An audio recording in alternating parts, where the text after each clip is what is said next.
ठीक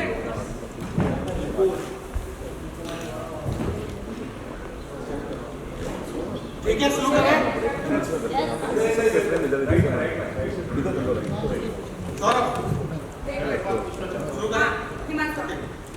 Hi, sir. Himanshu this side from Brisbane. Sir film जब भी अनुभव सिन्हा जी की फिल्म आती है तो बहुत जोरों शोरों से नाम उठने लगता है फिल्म का, और साथ ही इस फिल्म के साथ है पहला ट्रेलर आता है तो जब हम मोदी जी की आवाज़ सुनते हैं तो हम उस जोन में चले जाते हैं कि 2021 और 2020 लॉकडाउन के दौरान हमारी ज़िंदगी में क्या हुआ था, बिल्कुल वही फील होने लग जाता है। फिर जब 12 दिन बाद ट्रेलर प्राइवेट हो जाता है और नया ट्रेलर आता है तो मोदी जी की आवाज़ थोड़ी सी गायब हो जाती है और एक नई चीज़ सुनने के लिए मिलती है। तो सर क्या मतलब आप देखते हैं उस ट्रेलर से इसमें बदलाव की क्यों ज़रूरत पड़ी, मतलब क्या किस तरीके से आप उसको डिफाइन करेंगे, क्योंकि बहुत बवाल हुआ है जब वो ट्रेलर बंद होता है प्राइवेट हो जाता है और नए ट्रेलर की तरफ। सर आप तो प्रमोशन में बिजी थे तो हमें बवाल की जानकारी नहीं है, लेकिन इस बात का जवाब to be very honest I think इसका मेकर्स ही देखा है ना, क्योंकि मेरा तो वो ना मेरी वो जिम्मेदारी कि मैं ट्रेलर का ध्यान रखूँ, मैं उसको डालूँ या निकालूँ या वापस डालूँ। तो आई थिंक आप मेकर से पूछेंगे जब भी अनुभव सर को मिलेंगे, आई एम श्योर जल्द ही मिलेंगे, तो उनसे आप पूछेंगे तो वो बेटर बता पाएंगे कि सब क्यों हुआ, कैसे हुआ। हाय सर, फिल्म और उस पर सवाल पूछे तो ज़्यादा, जी, जी, इसके जी। ऊपर पूछे सर सामने हाय, राजकुमार आप बहुत स्मार्ट लग रहे हैं first of all. Thank you so much. Sir मैं जानना जल्दी आते ही थोड़ा सा लो आ जाता है। सर मैं जानना चाहता हूँ कि फिल्म का ट्रेलर पूरा ब्लैक एंड वाइट है, और तो क्या पूरी फिल्म ब्लैक एंड वाइट में क्यों रखी गई है? और दूसरी बात, ये Z5 पर इसी सेम मुद्दे पर मधुर भंडारकर ने एक फिल्म बनाई थी लॉकडाउन, और काफ़ी अच्छा सब्जेक्ट था, उसमें काफ़ी स्टोरीज दिखाई गई थी, नॉट पर्टिकुलर अबाउट द जो इसमें दिखाया सब्जेक्ट भीड़ वाला। तो आपकी ये वाली फिल्म उस फिल्म से कितनी अलग होने वाली? सर मैंने वो फिल्म देखी नहीं है तो मैं कह नहीं पाऊंगा, लेकिन आई एम श्योर बहुत अलग है। आई डोंट नो सर आपने देखी तो आपको ट्रेलर से लग रहा होगा, मुझे लोगों ने बोला है कि काफ़ी अलग है, आपका जो ट्रेलर है वो काफ़ी अलग है, और ये ब्लैक एंड वाइट है क्योंकि मैं आशुतोष की लाइन चलाऊंगा, ये बहुत अच्छी बात बोलते हैं सर, आप ही बोली ना, मुझे त्रास नहीं होगा सर, बहुत अच्छी बात। नहीं सर, सर की भाषा में सुनेंगे, उनकी लाइन मुँह से सुनेंगे तो बहुत ही अच्छा होगा। सर एक बार आवाज़ सुना दीजिए। जो ब्लैक एंड वाइट फिल्म बनाई है उसके पीछे सिर्फ एक ही कारण है कि जो भी हमारे जीवन की त्रासदी होती है, आपदा होती है या विभीषिका होती है, जिसे हम अंग्रेजी में ट्रेजेडी कहते हैं, वो कभी भी रंगीन नहीं होती, वो हमेशा श्वेत या श्याम होती है। अगर आप देखेंगे तो जैसे बिग बैंग जब हुआ था तो हमें ये कहा जाता है कि धरती पर पहले गहन अंधकार था और फिर एक धमाके के साथ प्रकाश हुआ। तो जब उस आप ब्लैक एंड वाइट जोन से बाहर निकलते हैं तब कहीं हमारी और आपकी ज़िंदगी सतरंगी होती है, रंगीन होती है। तो हम जो भीड़ में बात कर रहे हैं वो बात कर रहे हैं उस विभीषिका की जिसके अंतर्गत पूरी मनुष्य जाति, वह मनुष्य जिसने धरती ही नहीं चंद्रमा से लेके मंगल से लेके तमाम ग्रहों को अपने कदमों के नीचे रख लिया हो या अपने हाथ में पकड़ लिया हो, उस शक्तिशाली मनुष्य को उस कोरोना वायरस ने अपने घरों में 4x4 के दायरे में सिमटा के रख दिया था। तो आप ये सोच सकते हैं कि ये कितनी बड़ी आपदा थी मनुष्य जीवन में जो हमारे और आपके सामने निकल के आई, और उसके पीछे वजह सिर्फ यही थी कि वो दौर जो था वो ब्लैक एंड वाइट का था। अगर आपकी कोई सतरंगी यादें हों लॉकडाउन की या कोरोना काल की तो मुझे बताइए कि ऐसा अगर आपको लगता हो कि अगर आप उसे रंगीन याद कर सकें, मतलब हम तो नहीं कर सकते। सर टीज़र हट गया, उसके बाद दोबारा डाला गया, उसमें कुछ चीज़ें जैसे उन्होंने भी बोली कि हटाई गई, मोदी जी की आवाज़ नहीं दब गई। आप वो हो चुका है। तो सर जैसे मूवी है, मूवी में लॉकडाउन पूरी तरीके से दर्शाया गया है, इसमें हिंदू मुस्लिम भी दर्शाया गया है। देखिए जब कोई आपदा आती है तो आपदा बिल्कुल गुरुत्वाकर्षण के जैसी होती है। जैसे पृथ्वी का जो ग्रेविटेशनल फोर्स होता है वो ये नहीं देखता कि ऊपर से पुण्यात्मा गिर रहा है या पापात्मा गिर रहा है, अगड़ा गिर रहा है या पिछड़ा गिर रहा है, हिंदू गिर रहा है या मुसलमान गिर रहा है। उसका धर्म होता है कि जो कुछ भी ऊपर से नीचे की तरफ आएगा वो अपनी तरफ खींच लेगा। तो जो आपदा होती है वो भी किसी वर्ग, वर्ण या जाति या धर्म या देश काल परिस्थितियों को नहीं देखती। वो सिर्फ आपदा होती है और उस आपदा के संपर्क में आने वाला प्रत्येक मनुष्य, उसकी तमाम विशेषताएं समाप्त हो जाती हैं, और जब व्यक्ति की विशेषताएं समाप्त हो जाती हैं तब वो भीड़ में कन्वर्ट हो जाता है और भीड़ के जैसा दिखाई देने लगता है। तो मुझे लगता है कि ये जो ट्रेजेडी थी उसने हमारी और आपकी समस्त विशेषताओं को समाप्त कर दिया था। इसलिए हमारी फिल्म भीड़ है कि जिसमें विशेष लोग भी शेष हैं। सर, जैसे इस फिल्म में ट्रेलर देखने से पता चला है कि 1947 का पार्टीशन प्लस 2020 लॉकडाउन है, तो कैसे आपने दोनों को इंटरलिंक किया है उसके बारे में थोड़ा बताइए।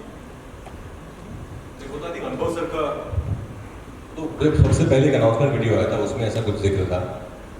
तो अगेन देखिए, टीजर मैं नहीं काटता, ट्रेलर मैं नहीं काटता हूँ, मैंने अपना काम किया है फिल्म में। तो आप मेरे काम के बारे में पूछेंगे, फिल्म के बारे में पूछेंगे तो मैं बता पाऊंगा। क्रिएटिव डिसीजन जो है उनके बारे में मैं कैसे बता सकता हूँ।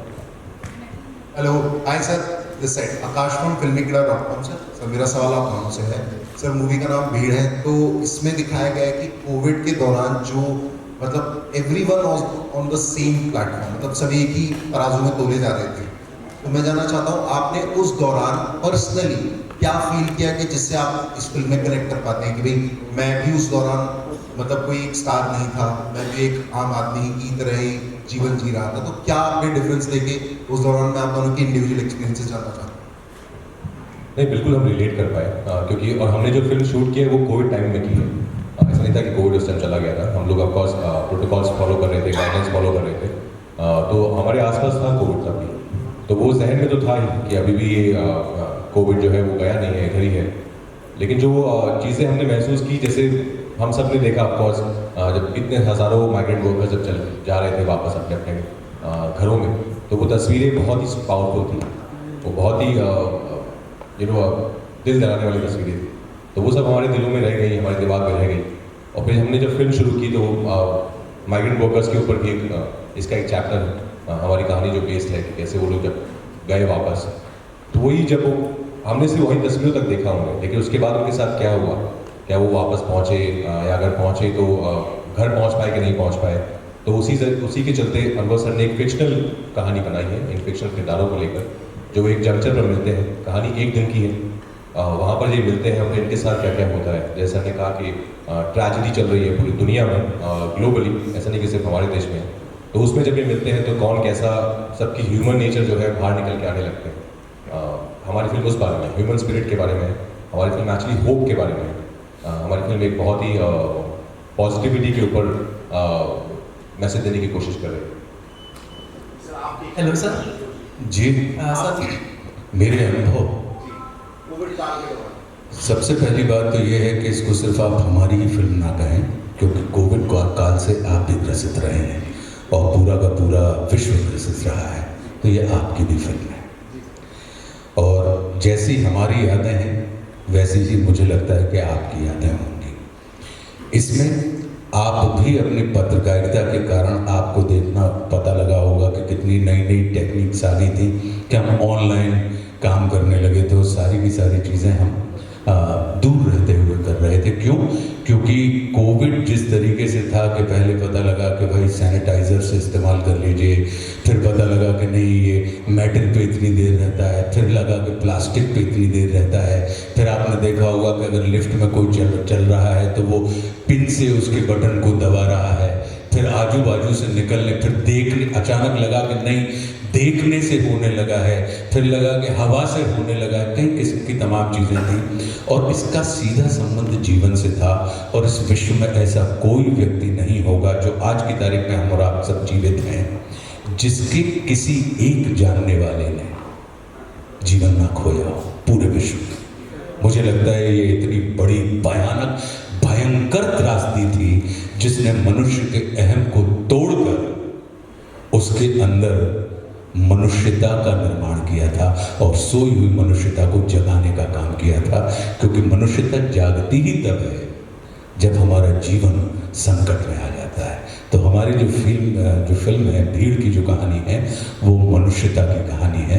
क्यों? क्योंकि वो मृत्यु से जीवन की तरफ भागने वाले कदम हैं जो निरंतर कहीं ना कहीं उनको जीवन की आशा है उस दिशा में भाग रहे हैं, और उस रास्ते में पड़ने वाली तमाम बाधाएं या तमाम चुनौतियां उनके जीवन में कहीं ना कहीं मनुष्यता का विकास कर रही हैं। अब रही बात मेरी, तो कोविड में मैंने जो सीखा, मुझे लगा कि हमारे जीवन में लग्जरी से ज़्यादा महत्व हमारी नेसेसिटी का है, कि हम चाहें तो हम बहुत सामान्य जीवन भी जी सकते हैं, हम बहुत सारी व्यर्थ के अपव्यय करते हैं। दूसरी चीज़, हम दुनिया से तो जुड़ जाते हैं, संसार से तो जुड़ जाते हैं, लेकिन परिवार से और स्वयं से नहीं जुड़ पाते हैं।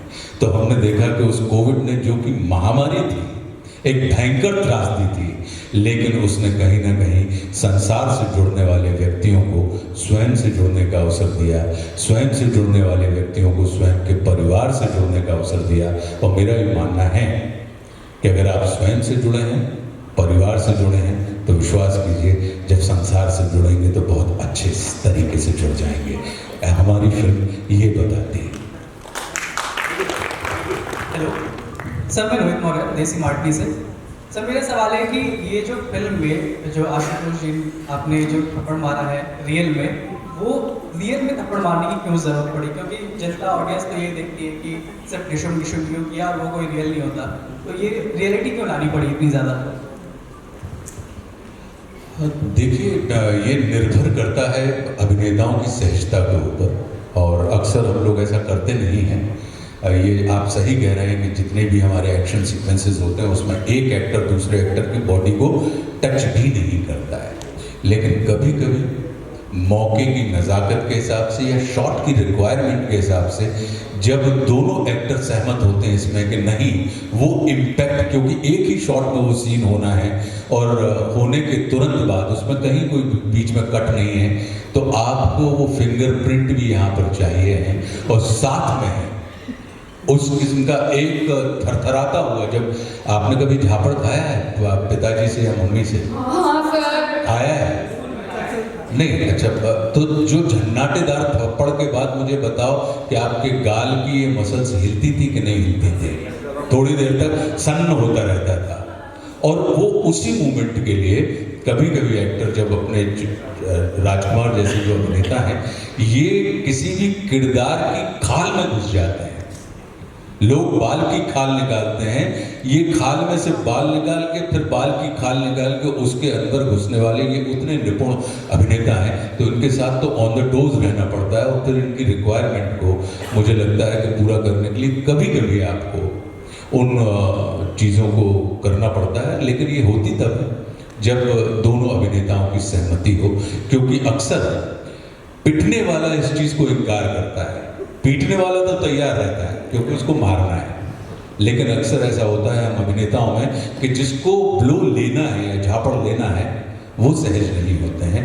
यहाँ पे केस में उल्टा था कि पीटने वाला सहज नहीं था, लेकिन पिटने वाला कह रहा था कि नहीं, आप मारिए, आप संकोच मत करिए, ये आवश्यक है, आप करेंगे, क्योंकि ये एक शॉट में होना है। इसी हमारी लाइट भी जा रही है, हमारी एक दिन की कहानी है, लाइट भी जा रही है, तमाम चीज़ें हो रही हैं, और वो जो इम्पैक्ट है वो शक्ल पे भी आना चाहिए, वो झापड़ का भी, ह्यूमिलेशन का भी, आक्रोश का भी, और अंदर का जो पैथोस है, करुणा है, जो इस किरदार की, जो इनका सूर्य प्रताप का जो किरदार है, उस किरदार की जो करुणा है, ये तमाम चीज़ें आनी चाहिए।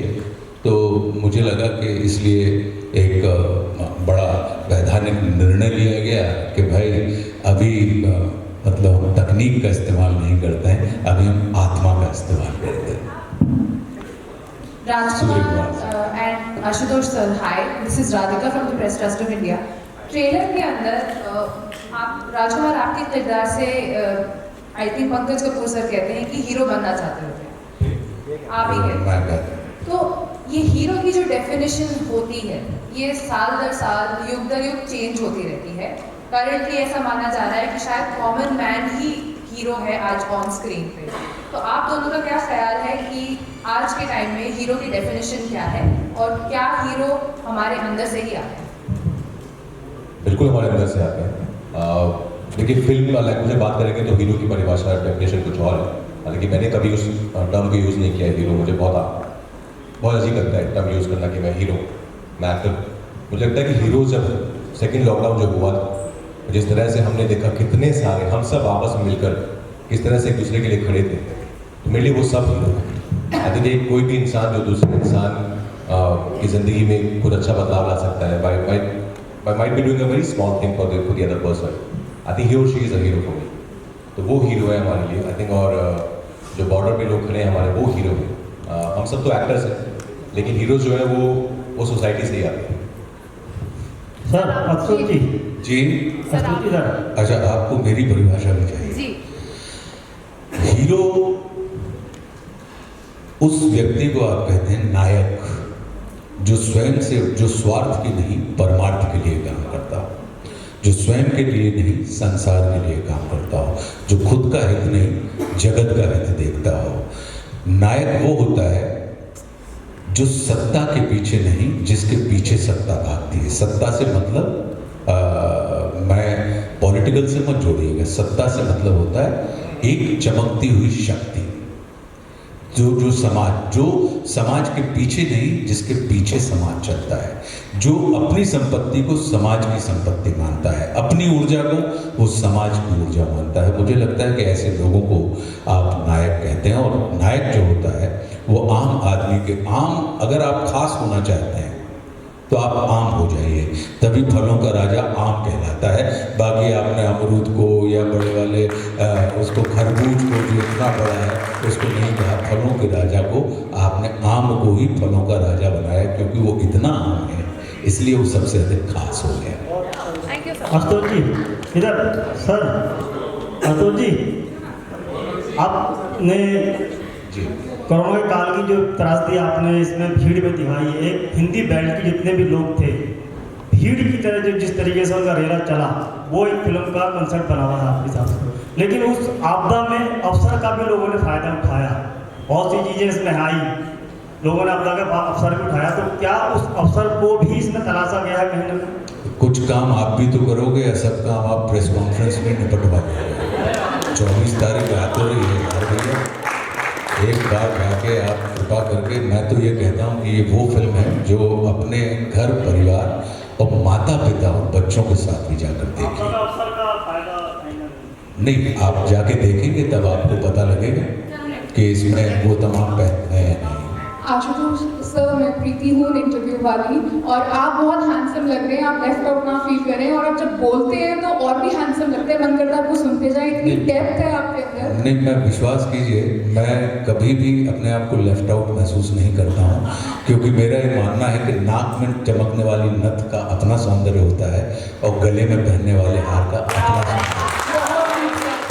राजकुमार, आपसे क्वेश्चन है मेरा कि अपने आप में इंस्टीट्यूशन है आशुतोष जी, तो आपका क्या अनुभव रहा, आपने क्या क्या सीखा इनसे मूवी के दौरान, और कुछ टिप्स दिए उन्हें आपको, या कैसा एक्सपीरियंस? ये सवाल मुझसे भी पूछिएगा। जी बिल्कुल, आप सब बता चुके हैं, इसलिए राजकुमार से अभी पूछना चाह रही हूँ। आशु सर, हम इनको प्यार से आशु सर बोलते हैं। मैं बहुत बड़ा फैन रहा हूँ इनका। इनके तमाम जो काम है मैंने सब देखे, और फिल्म में हालांकि क्योंकि जैसे हमने बताया कि लाइट कम होती थी, वक्त बहुत कम होता था, तो वहाँ पर हम लोग, मैं जैसे आप उनको सुनते हैं ना, तो ऐसे हम भी बस बैठ जाते थे कि सर आप बोलिए, बस हम बस सुनना चाहते हैं, क्योंकि वो इतना अच्छा बोलते हैं।